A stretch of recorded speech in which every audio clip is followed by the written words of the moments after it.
Itu bukan ketapel, tapi kayak dia ada batunya terus tas gitu. Dari apa kata depannya? Harus baca Alkitab.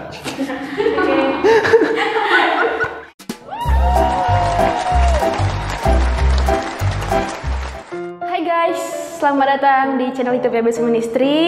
Hari ini kita mau tanya-tanya anak muda tentang satu tokoh Alkitab yang cukup famous dalam Alkitab. Kita mau tanya-tanya tentang anak muda nih, gimana, seberapa jauh mereka mengenal tentang tokoh yang bernama Daud. Mau lihat gimana keseruannya? Check it out! Hai sobat, perkenalkan nama saya Hendrikus. Namaku Nikita. Namaku Anggi. Namaku Joshua Yogi Tanjung. Saya Tasya. Namaku Nanda. Namaku Yesua. Namaku Deborah Simamara.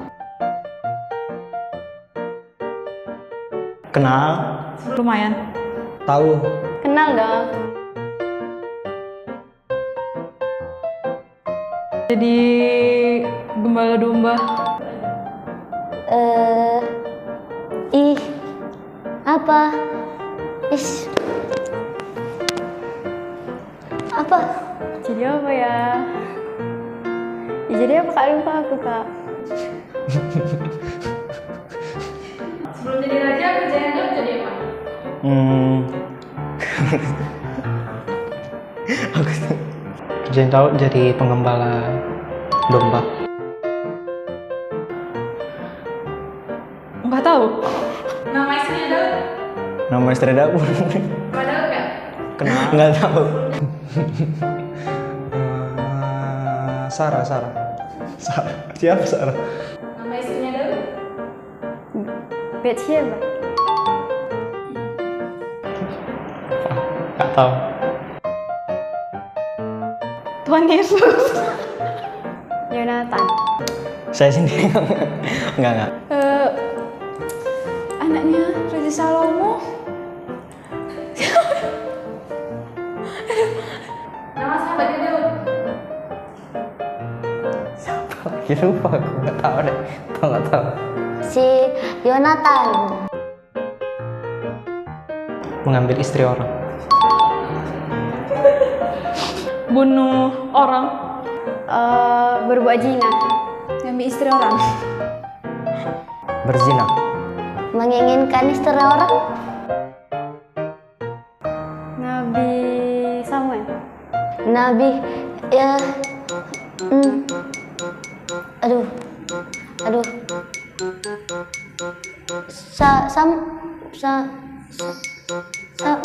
Bukan.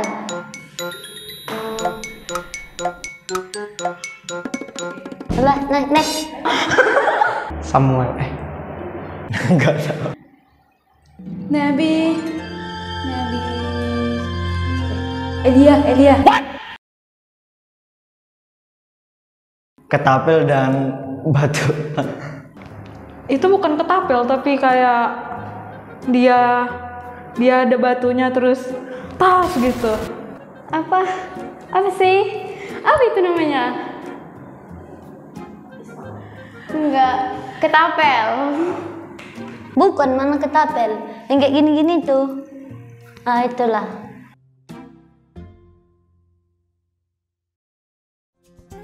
Dia bisa dekat sama Tuhan, kenal hati Tuhan walau sering jatuh berkali-kali. Rendah hati dan kesetiaannya sama Tuhan. Totalitas. Walaupun dia berdosa, tapi dia tetap menyembah Tuhan dan mengakui dosanya di hadapan Tuhan.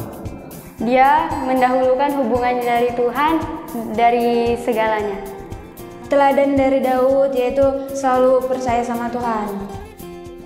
Yang patut dicontoh, kalau dia jatuh, dia tetap kembali sama Tuhan, itu aja.